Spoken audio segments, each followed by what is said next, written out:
Welcome back to the Catholic Convert Show. It is Friday, May 3rd, 2024, and Friday is the best day of the week. I know Ed is looking forward to it because that means he doesn't have to see me tomorrow.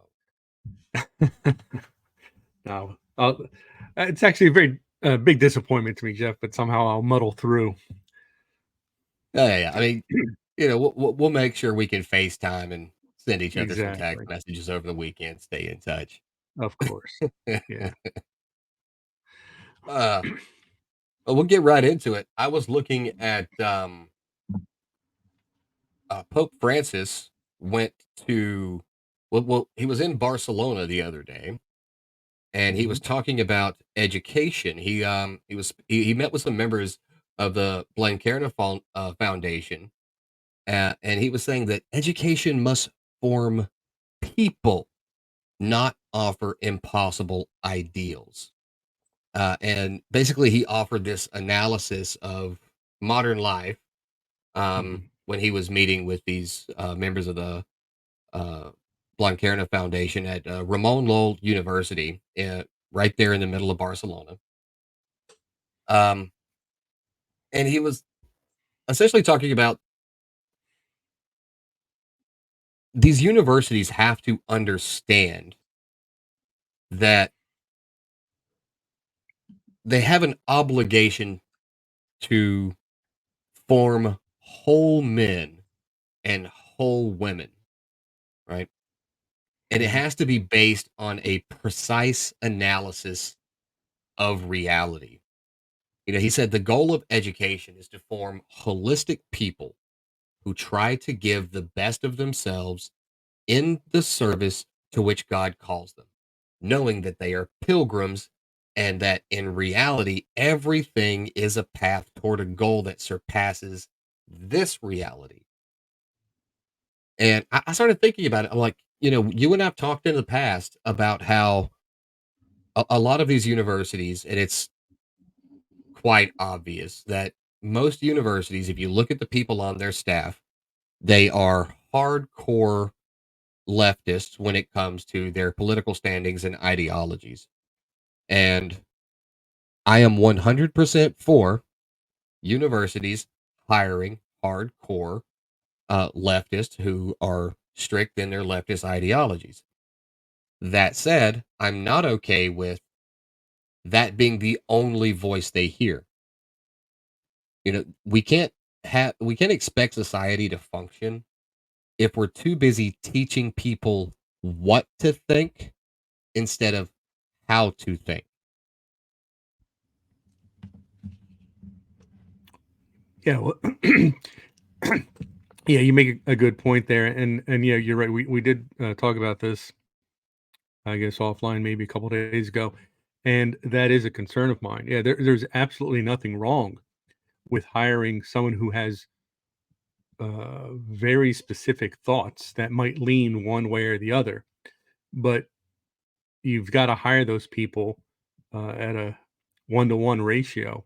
You can't have, and I think I mentioned to you, there was an article I was reading that said in like in college ranks in the U.S., something like it was. I know it was well over 90% of the professors um, were registered Democrats. So I'm not opposed to kids getting a viewpoint from from a Democrat, but I'd like them to hear what a Republican has to say every now and then too. Give them both sides of this of the argument and let them make their own decisions. But when you present only one side of an argument, I think some people tend to believe that that's the only side, and that must be the truth in that case. If everyone I'm talking to says the exact same thing, well, obviously that thing must be true, and that's the danger of having an educational system that is so lopsided.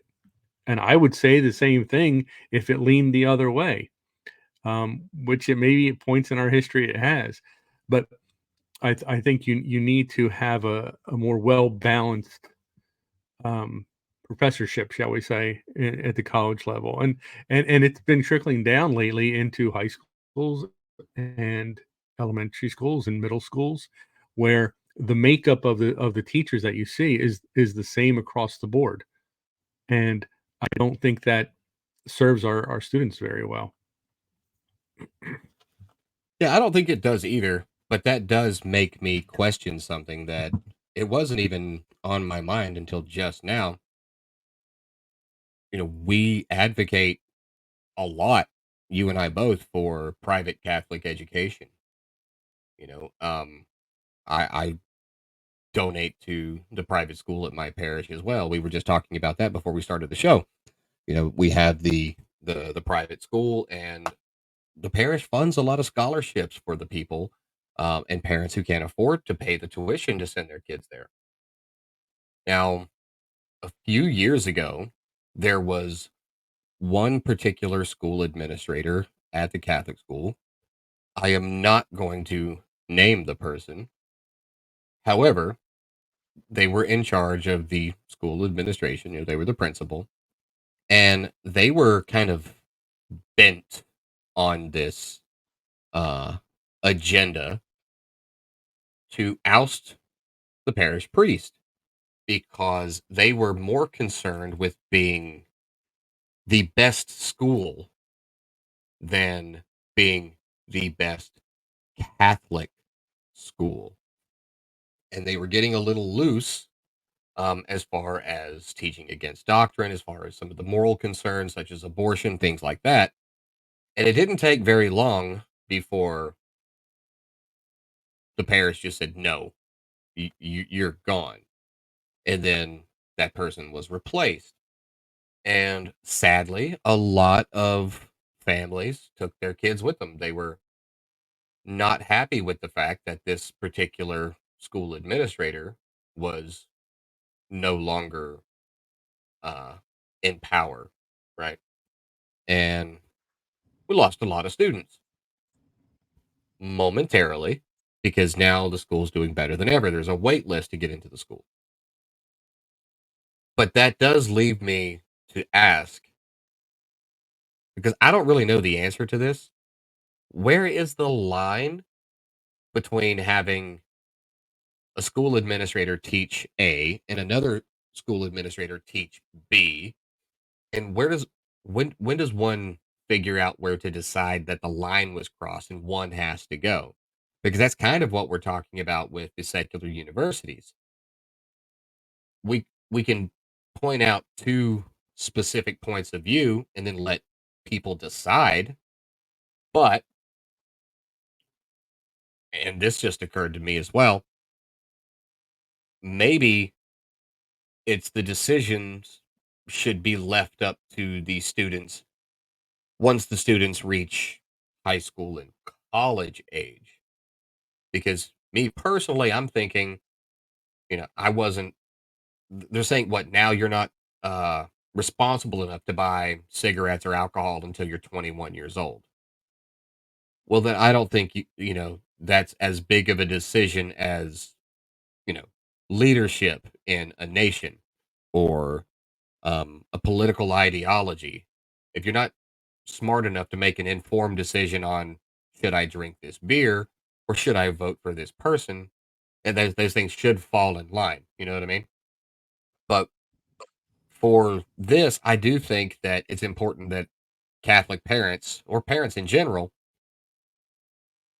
people aren't going to like this word, but indoctrinate their kids with the values that they want them to grow up with. Now, whether or not they hold on to those values after they're adults, that's up to the kid, right? Because now that kid is no longer a kid, it's an adult. But I don't know. What are your thoughts on that? But I think that we use that word indoctrination, and I have to admit that I've used it uh, often in my tweets and things like that. But I think there are a number of components that go into what would be considered indoctrination, and I would say that if you're sending your child to a public school and they're being shown one side and only one side of an issue, then that's could possibly be indoctrination. But if you're sending your child purposefully, you're paying for it and everything, you're sending your child to, for instance, a Catholic school. I think you go into that knowing that what your child is going to be taught or what your child should be getting taught there is not going to conflict with Catholic theology and with Catholic teaching.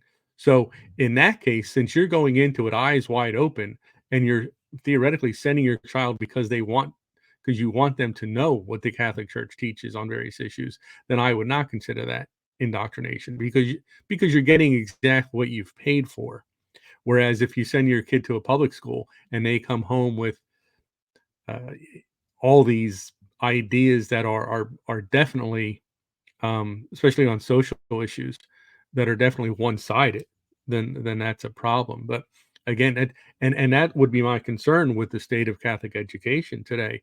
Well, especially, I mean, Catholic universities, the majority of them are Catholic in name only at this point, because obviously, I don't think many, if any of them, have requirements as far as um, the the the staff being Catholic and things of that nature, especially if it's a subject that has nothing to do with religion.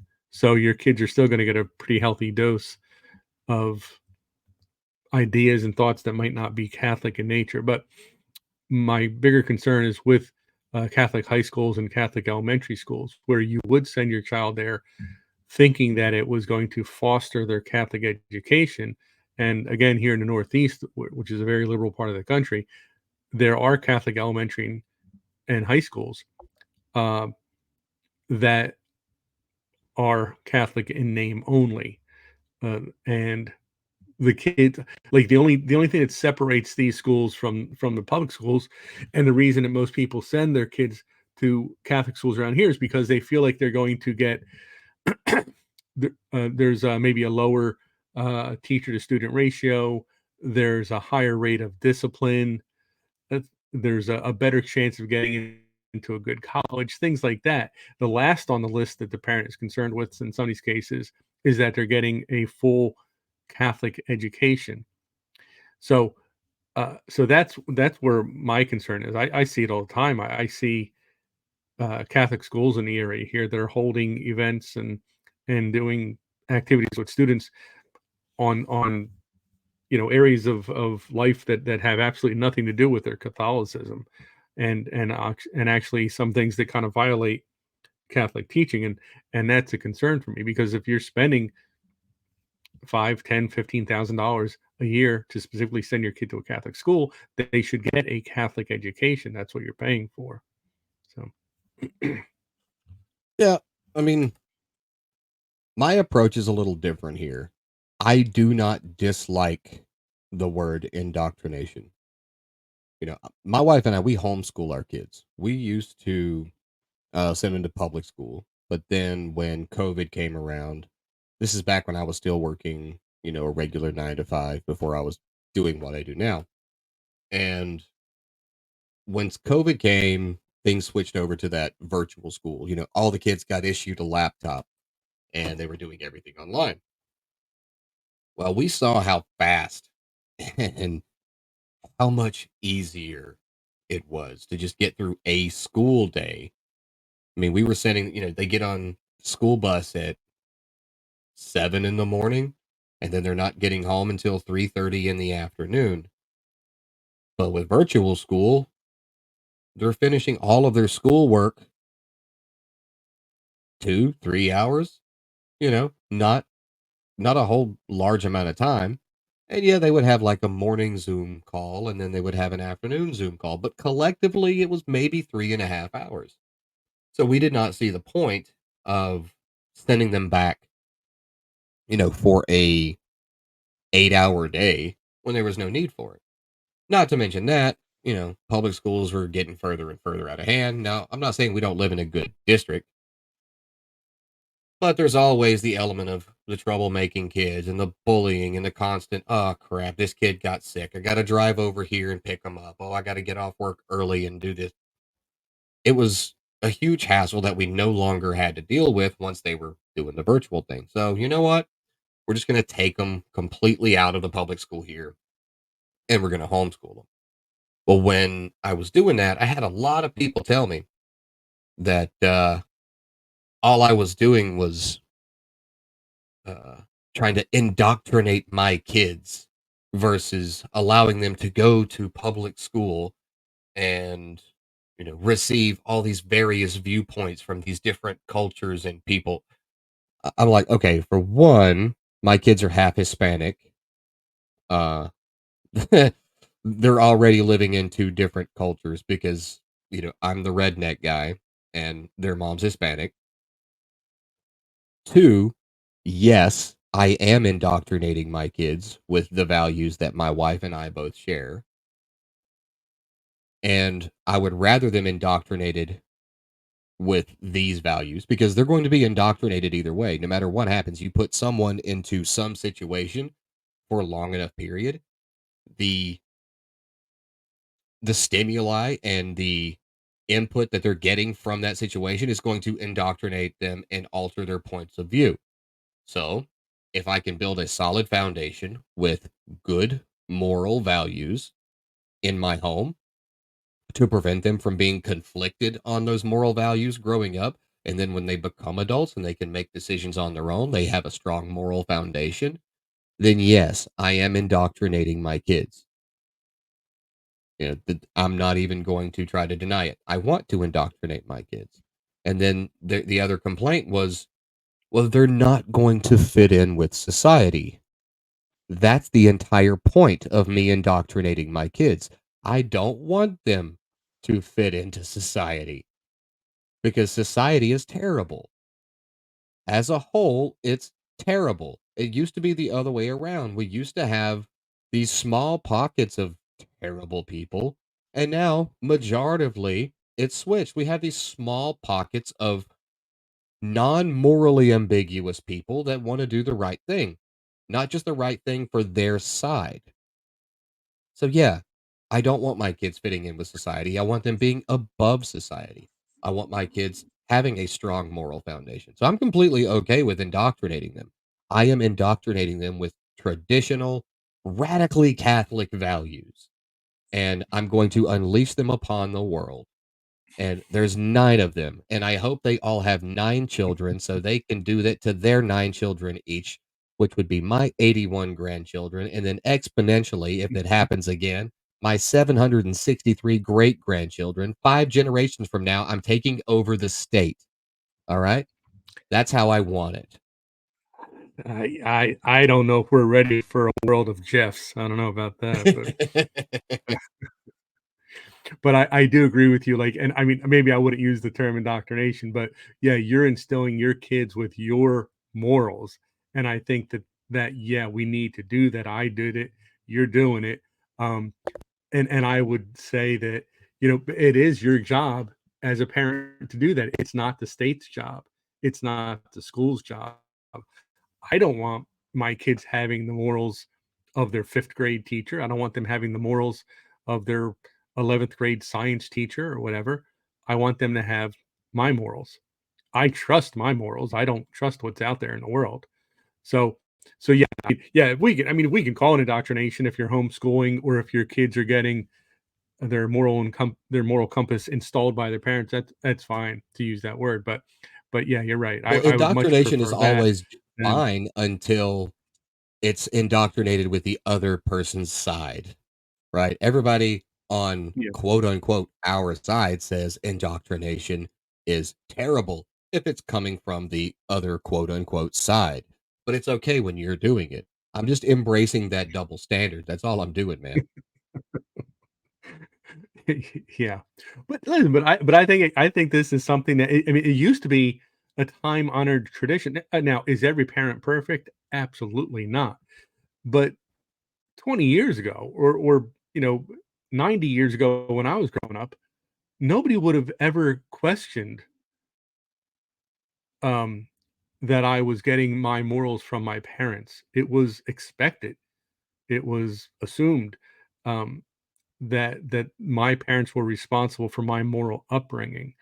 And we've made this gigantic shift lately where um I'll feed and clothe my kids but the schools and the world are going to teach them and train them uh, and give them the sense of right and wrong and things like that.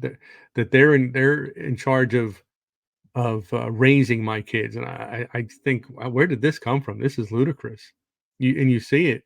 I see it in the posts of teachers on Twitter and things like that, where um, the students are being told by teachers, "Hey, I'm your ally.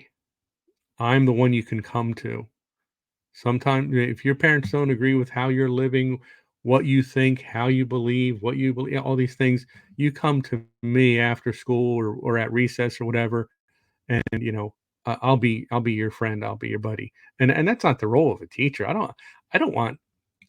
I had no teachers that were my buddies when I was in school. I went there, they taught me, and I went home.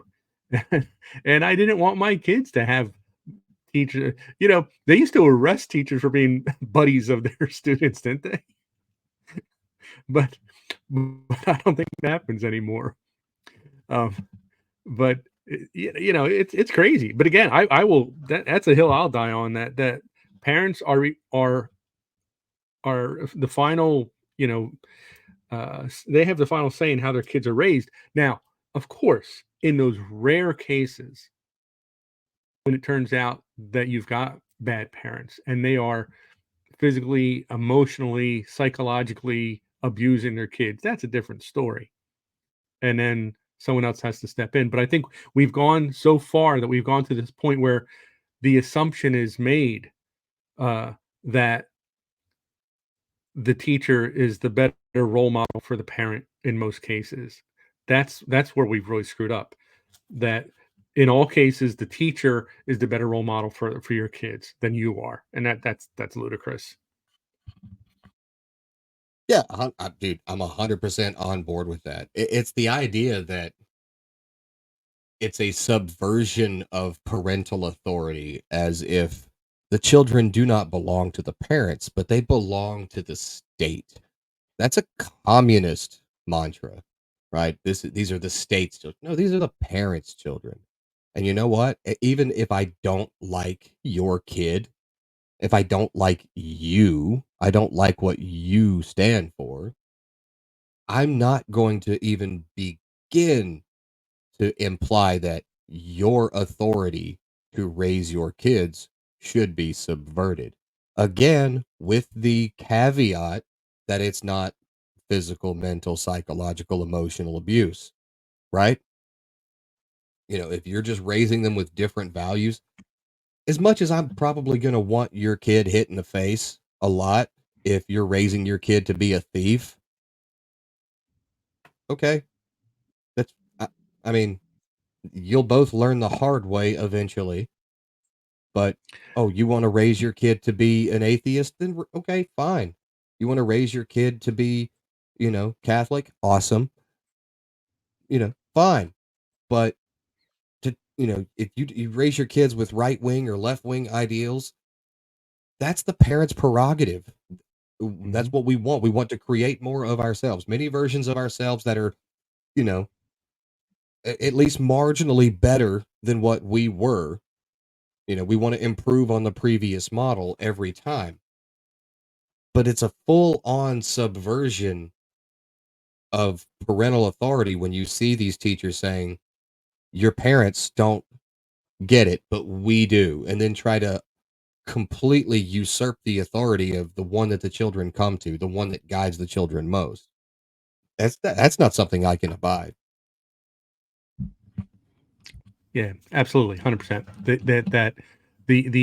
You're going to have um, differences of opinion with the way that other people raise their kids and things like that. You're going to listen. Most of my friends on my block growing up weren't Catholic, but I didn't call CPS on them, just because of that. It's you know, the again, going back to what I said earlier, is that as long as they're not physically, mentally, emotionally abusing the kids, you have to give parents that leeway, and you have to allow them to raise their children the way they want. And and I've seen it time and time again, especially when you've been around the block a few times, like I have, that once. folks get into their it might not even happen in their 20s. When they get into their 30s, 40s, 50s even, they start changing and developing, and then they've seen the world through their own eyes long enough now that maybe they go in a different direction than mom and dad. But at least mom and dad gave them the guidance, gave them a start, and taught them what they believed, but with the caveat that, okay, once you get old enough, you can make your own choices and decisions about these things, and most will. Um, I've one of my sisters, half her kids think so completely different and oppositely than the other half of her kids. It's amazing to see that they came out of the same family, but that to me, that just proves my point that once your kids get older, they get out of the house, they're going to develop their way of thinking, and they're going to go in the direction that they choose. But until that point, while they're still in the house, there's still the responsibility of the parent, and still the responsibility of the parent to raise them as they see fit, and without interference from outside sources. And definitely, your child's school should be not be one of those outside sources that is interfering with your parental rights. Yeah, I mean, when my kids were younger, they had that couple of the times when they would come home from school and my teacher said you have to. Okay, if I don't, is she going to put me in detention? No. Okay then. You know. And that's when I started noticing. Well, my teacher said you're not allowed to tell me I can't have this or have. Let me go to the school. I actually got kicked out of 3 of my kids' schools for some overreach like that. Not that I'm at all a confrontational person. I would never, be that ever. But, you know, when you start to see these tiny little trends, you know, your teacher knows better than your parent. Why? Because they have a degree in education. Well, I mean, these people with PhDs were telling you that smoking filterless cigarettes was good for you. They were medical doctors telling you that the cigarettes were good for you. They had the degrees in medicine. They were still idiots. They were still wrong, right? Um, it kind of reminds me of the that scene from A King's Speech with Jeffrey Rush and Colin Firth, where he's like, well, my doctors all say this." He goes, "Well, they're idiots." And he goes, "Well, they've been knighted." He goes, "Well, then they're official idiots." It doesn't it doesn't change it, and but no, when I was reading what he was talking about, when Pope Francis about how, a lot of these colleges are too liberal in uh, their efforts to push the students toward an unrealistic and unattainable ideal of caricatures, right? This like not what real people behave, talk, walk, and act like. And like I said, we talked about it before with, the majority of the political ideologies that are held by, you know, the uh, the faculty and the staff of these universities. And it is good that we let them have two different points of view, but I don't think having two different points of view to choose from is nearly as important as giving them the ability to discern which of the two different points of view uh, they agree with, right? Not just because this guy's louder than that guy or whatever it is. Like, I don't want my kids, I don't want to teach my kids what to think. I want to teach them how to think, right? I'm, of course, I teach them, uh, you know, Catholic morality, Catholic faith. I teach them all these things. I teach them, you know, here's how we got to this conclusion. Do you have questions? And I let them, well, this doesn't make sense. I'll say, no, shut up and just believe it. Okay. He- If you want to prove God exists, just read Thomas Aquinas. Okay. We can do that because he's smarter than I am. Much, much smarter than I am. But that's what I'm talking about is these kids. none of them that we see on these protests on TV, none of them are thinking for themselves. They're parroting what they've been told to think, and they've never had to question it because they've never been exposed to another side. And even without being exposed to another side, you can still think for yourself if you've been taught how, right? Because that's kind of how it was when I was growing up in school. We had like a myriad of points of view from all of these different teachers. And we just kind of figured it out on our own where we stood on those beliefs. When at least when it came to political beliefs, right? Living in the Bible Belt, you were probably going to be beaten and threatened with hellfire and damnation if you didn't go to church. But I mean, I think you get what I'm saying. No, absolutely. Yeah, yeah. You can't have just one side being shared constantly because you get to the point where the students, and you even kind of touched on it when I watch these protests on TV. I noticed that, yeah, these kids are just parroting what they've heard. I don't see any real discerning going on. I don't see them actually thinking through the issue and making their own decisions, own choices. They're repeating what they have heard over and over and over again. And there's also, I mean, well, first of all, I think college kids today, I think they all think that they can graduate after 9 years in school with a liberal arts degree and become a paid activist. They think that that's an actual position now, and and that they'll spend their careers going from campus to campus or church to church or shopping mall to shopping mall, and chain themselves to something, and be pulled off of that something 5 hours later by the police and get a check from somebody. That's what it seems like to me, and I don't get that.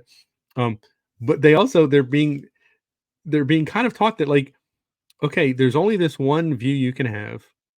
You have to defend this view uh, in the manner that we're showing you.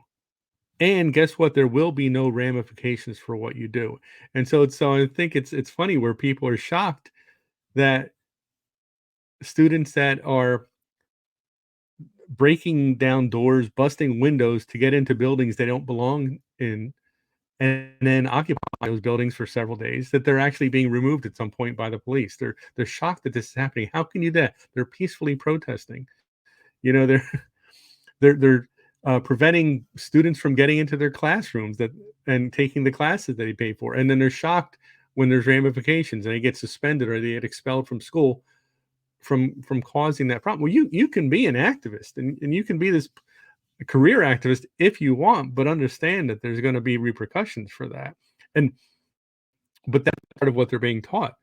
There's only one way of thinking. If someone else is thinking otherwise, you need to stop them from They're thinking evil. that way. They're evil, right? They are being told, Jeff, you and I on a college campus today, we'd be looked at as Satan. I believe that. Look at these crazy white conservative Christian so and so's. We're actually, well, no, we wouldn't be Satan because they don't believe in Satan, but we'd be bad dudes. I'll tell you that much. Yeah, looks like I'm gonna head to a college. No, I'm just kidding. I've got no desire for any of that. No. A buddy of mine in England, uh, he posted on Twitter the other day. I think it might have been yesterday.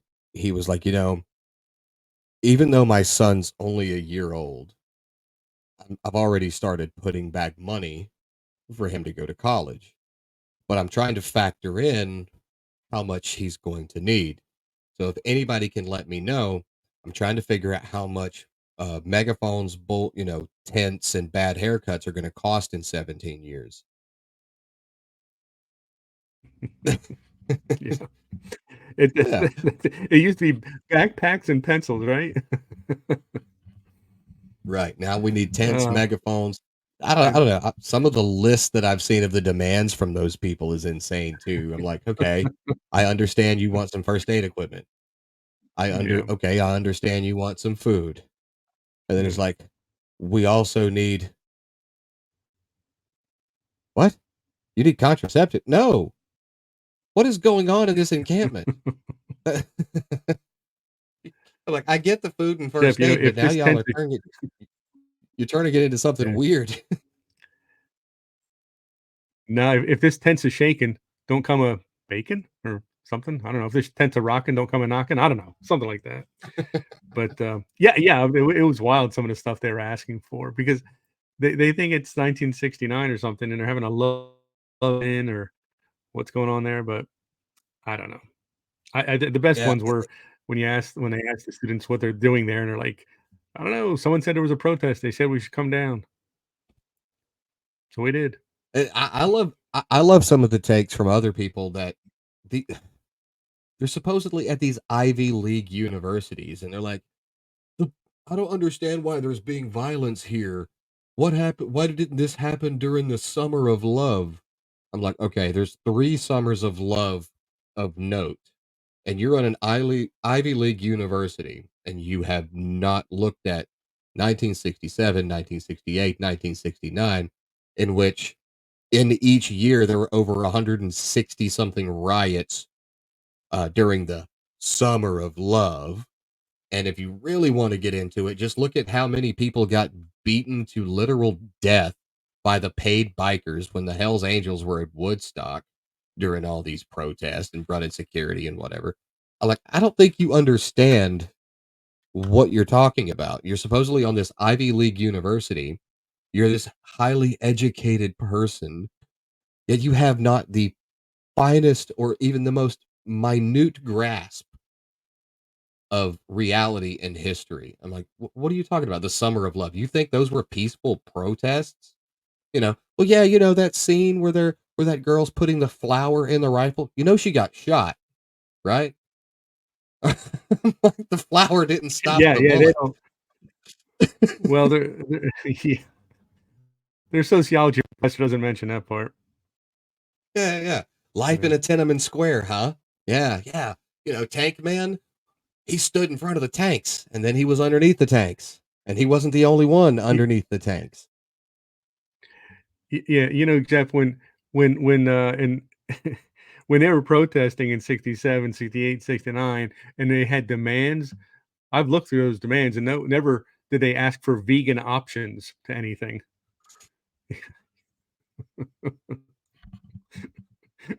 Like I said, the dietary stuff is not even that thing. I don't like eating a lot of gluten, right? I don't have like Hashimoto's or anything like that, but I don't like eating a lot of gluten. It makes me feel like crap. So I'm like, okay, I'm going low on the gluten, low on the Same here. carbs. But if I'm having a standoff with law enforcement, yeah, yeah, can Mr. Police Officer, can I get a vegan pizza?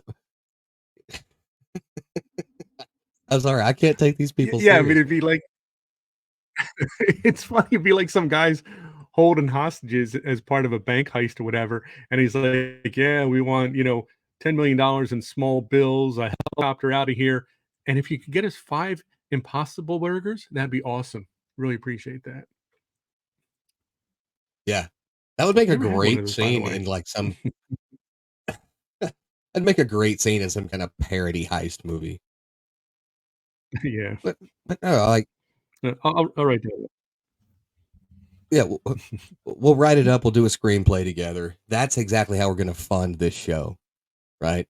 We're gonna do is all the funding for this show is gonna come from the proceeds of that heist movie. That's how we're gonna run it. That's right. But no, like I want to ignore most of the crap that I see with mainstream news. But I mean, one, I'm a writer. I've got I was referred to as a social media personality the other day, which I don't really know what that means. I don't know what it means. I'm like, there's a bunch of people on social media, and I'm assuming they all have It personalities. Some of them don't have very nice personalities, but it means it I try means to. you've made it. It means you're part of the vanguard. Oh, nice! I'm part of the Vanguard. The cool thing is, and he watches this show, which he's like the one guy. No, I'm kidding. Um, but him and his wife are very good friends of me and my wife, and we met at church at our parish, and they had seen me. at mass, and then they had seen me and my wife in RCIA because they actually came into the church at the Easter Vigil, and we're in RCIA, and then we got to talking, and they were like, "I thought I recognized you. That was you. I thought I recognized you because they recognized me from Twitter. So I've been on Twitter for a while, and like you're followed by a lot of the people we follow, so we followed you, and we didn't know if we could, if I should comment and like let you know that I see that I know who you are from Twitter because then maybe you'd be afraid to like be the real you on Twitter. I'm like, oh no, I'm the same person on Twitter as I am at church. We're good. I'm the same guy. That's fine, you know. But no, I try to ignore most of the mainstream stuff that I see, whether it's like these regurgitated videos of the protests or whatever is going on with Israel and Palestine.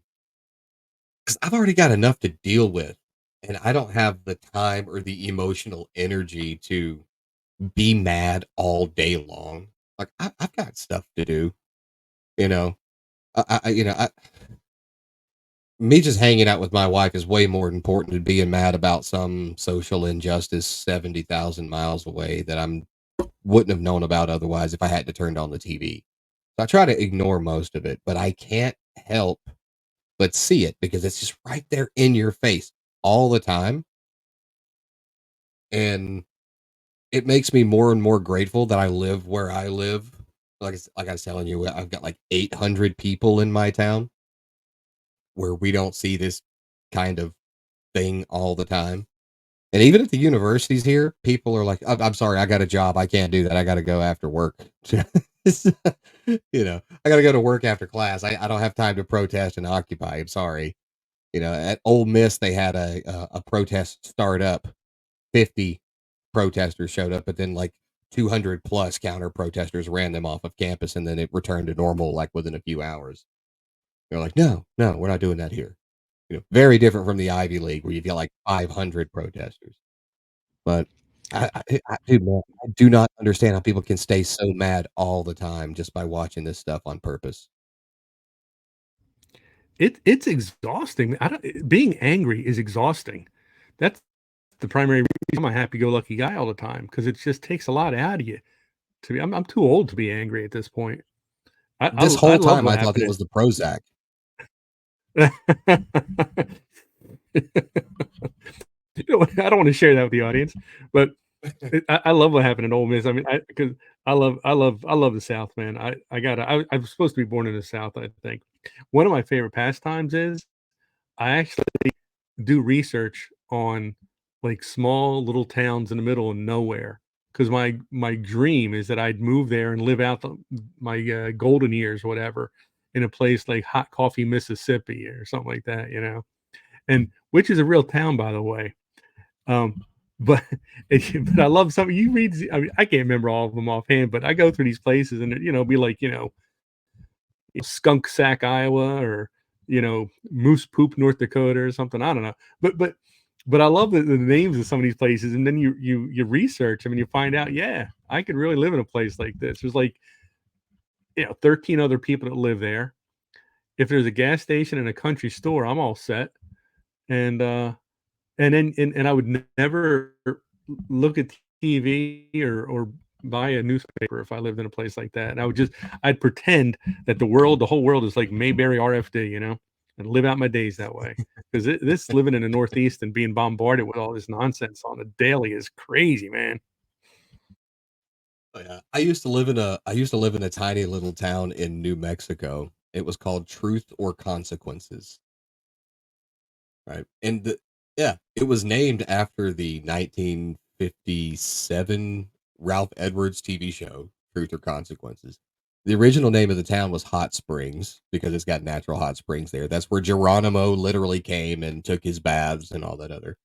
Um, Geronimo was actually very close with my wife's family. But That's kinda cool. when I was living there, I was like, this is great. It's this tiny little town. It's desert in the middle of nowhere. But the only problem was that there was nothing to do there except for methamphetamines. And so it's like, okay, we're going to have to move. Because Well, you gotta have a hobby, uh, Jeff. so so we moved, and we moved a little further east, and then we were there for a couple of years, and then moved all the way back to the East Coast. But the small town thing is only great. And I'm telling you from experience, the small town thing is only great if you're still within driving distance of a larger area, and it doesn't have to be, a million people, but 35 to 80,000 people in a town, whatever. As long as you're close enough to something like that, then it's good. But it's not when you have to drive like an hour and a half to go to Walmart. It's not okay. It's terrible. You're not gonna want it. And but the thing is, I actually I got to take advantages because I do have sort of that option that you're talking about because living so close to the Pine Barrens, and there are little towns in the Pine Barrens that there's only like three different surnames in the whole town, and some of the folks don't know that we won the Revolutionary War, and all sorts of good stuff like that. And but the thing of it is, you are only a 45-minute drive from a Walmart or a grocery store or whatever. So, yeah, there's something to be said for that. I might have to look into that further. And listen, I could live on pork roll for the rest of my life, which is would be big down there. So I'm good to go. I'm gonna have to look into that. Maybe I'll move to a little town in the Pine Barrens in New Jersey and do it there. So we'll see. Maybe that'll work out. Hey, I'm all for it, but I do have to say, every single time you say the Pine Barrens, I think back to my favorite episode of The Sopranos. It's when Paulie and Chris are lost in the woods because they were supposed to whack a Russian guy, but he somehow escaped after being shot in the head. And he was like, just Russian. It's cold. He's barefoot. He's in his prime environment. They can't find him. And then they're stuck in the Pine Barrens overnight. It's the only thing I think about whenever you mention it. Well, you come up here and we'll do a little camping. And if you survive the night, Hey, I'm good with that. it'll be a good experience. Yeah, it's. I'm telling you, it's a way of life down there, man. There's it's still in existence today, which is great. But when I was a wee lad, my sister, when she got her license, my oldest sister, she started taking us deep into the heart of the Pine Barrens on Friday nights to this deer cabin where they would play bluegrass music, and we would have such a good time. Um, and I mean, it was kind of thing where you got off the Garden State Parkway, and then you just drove through the darkness because there were no street lights like that on these little roads that eventually became sandy roads that eventually took you to this place at Albert Hall out in the middle of the pines, and you listen to a band called the Pine Coners, strangely enough, uh, and uh, I've and got and that three of their those are good memories. albums. And the thing is, you probably dude, those are worth a lot of money. I'll tell you that much. But they still, um, that place is still there. That place is still there, and go to it, and it's great, man. It's a different way of life, and also, you don't realize this down in the Pineys of New Jersey, we have the oldest continuously running rodeo in the entire country. It's called Cowtown. It's in a little town called Piles Grove, New Jersey. Who knew, right? And it's been going since 1939. And you go there, and I'll tell you what, it's a hoot. You think somebody airdropped you into Wyoming somewhere. Uh, just a good old boy cowboys walking all around and stuff like that. And they start off every night with a prayer and a national anthem, and it's great. And I love it. And then I go on the other side of the Pine Barrens if I'm looking for something else. Um, to the racetrack, New Egypt Speedway. It's the same old thing. You start off the night with the local pastor leading everybody in prayer, and then they sing the national anthem, and then you watch these little cars go around a half-mile track for a couple hours. I'm telling you, it's a blast. It's a part of New Jersey most people don't know about. Yeah. Okay. Yeah. You know what? I've got nothing to say on either of those things. I'm going to be thinking about them all weekend. Thank you. But we're 10 minutes left in the show. So we are going to jump over to the saints of the day. We've got St. Philip and St. James the Lesser. You know, I love those guys. when I first came to the Catholic Church, I was like, oh, there's a saint of the day for every day. Then I was like, oh no, there's multiple because there's like 10,000 plus saints. Oh, I was wrong. Yeah. I think everybody knows. Well, if not, they should know St. James the Lesser.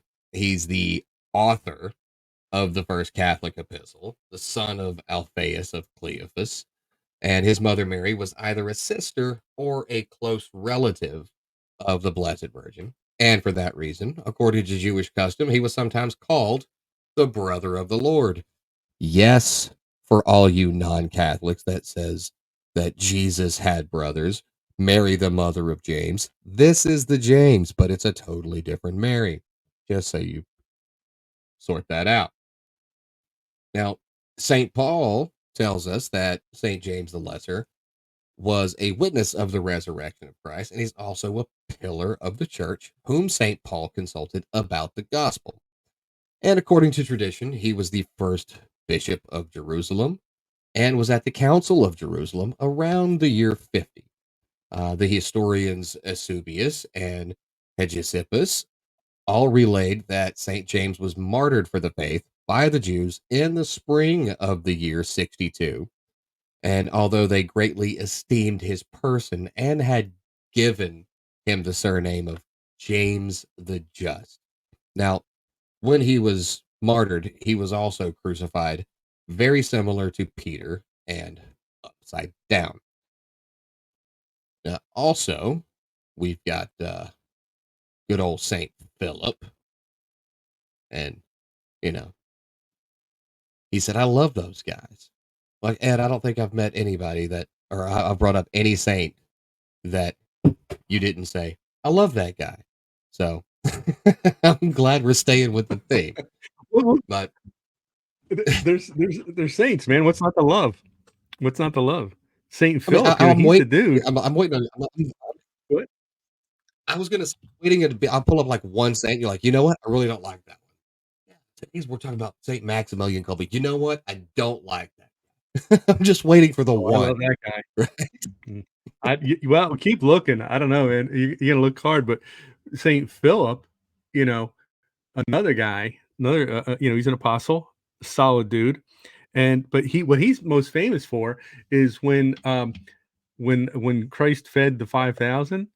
Saint Philip's a guy who said it would take 200 days' wages to feed everybody here, and then of course there was the great miracle and everyone was fed. But but as far as I know, that's what Philip's most known for, was wondering how the heck are we going to feed all these dudes and who invited them anyway. But Yeah, and there that you was the go. only reason. That was the only reason that he became a saint is because he was there when Jesus was feeding the crowd with the 5,000 fish and the loaves of bread, and he said, "We can't do this." After that, they said, "You know what? He's a saint." But no, he was born in Bethsaida, Galilee, and he may have even been a disciple Rumor, of. yeah. He may have even been a disciple of John the Baptist, but obviously he is one of the apostles in the list of Matthew, Mark, Luke, and in the Acts of the Apostles. Um, he he is mentioned in John in the New Testament. Um, he was called by Jesus himself and brought by Nathanael to Christ, and he was present, obviously, at the miracle of loaves and fishes. And when he engaged in a brief dialogue with the Lord, he was approached by some of the Hellenistic Jews from Bethsaida to introduce them to Jesus. And just before the Passion, Jesus answered Philip's query to show them the Father, but no further mention of Philip is ever made in the New Testament beyond his listing among the apostles awaiting the Holy Spirit while in the upper room. Um, According to tradition, he preached in Greece, and he was also crucified upside down at the Hierapolis under Emperor Domitian. And obviously, his feast day is today. Now, he's also not to be confused with Philip the Evangelist. So, for anybody listening, make sure that you didn't get those two mixed up. If I got those 2 mixed up, that would ruin my day, I will tell you that right now. Might even ruin Yeah, my that would ruin weekend. everything. Like, ugh, It would. yeah. You know, when I what's funny is I make this joke a lot whenever I'm in my parish and someone's just like, okay, if you want to know this, just go talk to Maria. Sure, I'll go talk to Maria. But it's like West Side Story. It's horse crap. Because in West Side Story, you're in an Italian neighborhood, you're screaming Maria, and only one chick comes to the window. Bull, bull crap. All right. Because if someone says go talk to Maria at my parish, you have to ask which one because we've got like 27 of them and they're all doing volunteer work for the church. And now there's probably 27 more that are not doing volunteer work for the church or that are that I don't know about. But yeah, confusing Philip with Philip, Anthony with Anthony, Christopher with Christopher. It really just ruins the entire vibe. It makes you get so frustrated with Catholicism, you're ready to just throw in the towel. Oh, absolutely. Yeah, absolutely. That'd probably be the only that's the one thing that does make me, reconsider my faith on a daily basis. I'll tell you that much right now. But Yeah. I'll tell you what, though, speaking of St. Anthony, I wonder what that guy did to be burdened with having to find everybody's stuff they lost.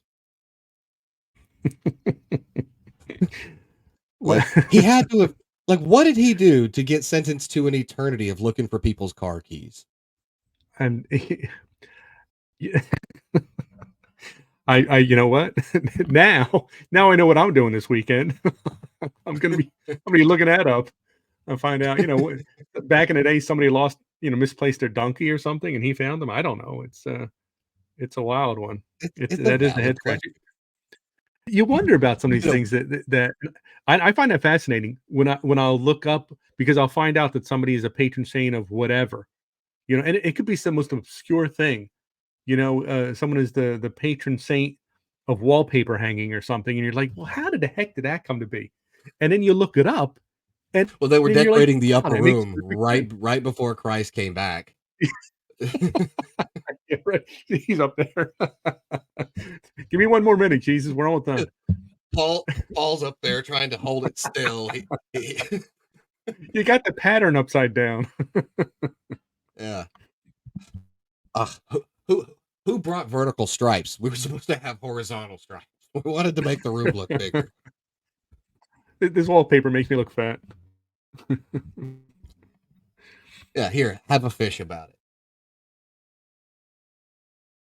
Yeah, dude, I'm telling you, some of the saints, I I really like reading about the ones that are kind of less known, and I recommend this book to anybody who wants. It's called "Pray for Us: 75 Saints Who Sinned, Suffered, and Struggled on Their Way to Holiness," and it's by Meg Hunter hyphen Kilmer, as in like Val Kilmer, right? Um, but not all of the ones listed in here are canonized. Some are just blessed, some are venerated, some are on their way to canonization, but they're still in the promulgation period, right? But it's been a great book so far. I think Mike Talbot is my favorite one. He was just an Irish guy who did nothing but drink all day, womanize all day, and then he realized that he didn't have any friends, and so he swore off alcohol, and he swore that he was going to go to daily mass every single day, and so he did that, and then from there he would take only enough money to live on and donate all of the rest of it to the church and to all the poor and the charities just so that he wouldn't be tempted to buy alcohol with it. And that's Mike Talbot, and his story is in here, as well as Katsui Kibe and some of the Japanese martyrs in there as well. And if you haven't read about the Japanese martyrs, those are some really cool stories. But we are at the end of the day. We're at the end of the show. It's Friday. You guys don't have to see or hear me or Ed until Monday, which I know you're just weeping with joy about the fact right now. So, going to go ahead and remind you all, Holy Habits. It's free on the App Store, Google Play. No, they do not pay me. I just approve of the app. Ed's been using the app. I've been using the app. The men in my parish men's group are using the app. It is the ultimate holy habits app tracker that you can get. And as much as I respect what they do over at Hallow, it's not compromised just to impress investors when they have a pro abortion influencer like Liam Neeson come on just so they can get more people to download it. They're not going to compromise on that, right? But that wraps it up for the first ever week of the Catholic Convert Show. And this is the last episode. We're never doing this again. No, I'm kidding. We will see you all on Monday. Well, at least you'll hear us on Monday. Maybe you're watching. I don't know. But that's going to do it. Ed, let's get out of here and enjoy our weekends, man. Sounds like a plan, Jeff. See you on Monday. All right. See you. Thanks for watching and listening, guys.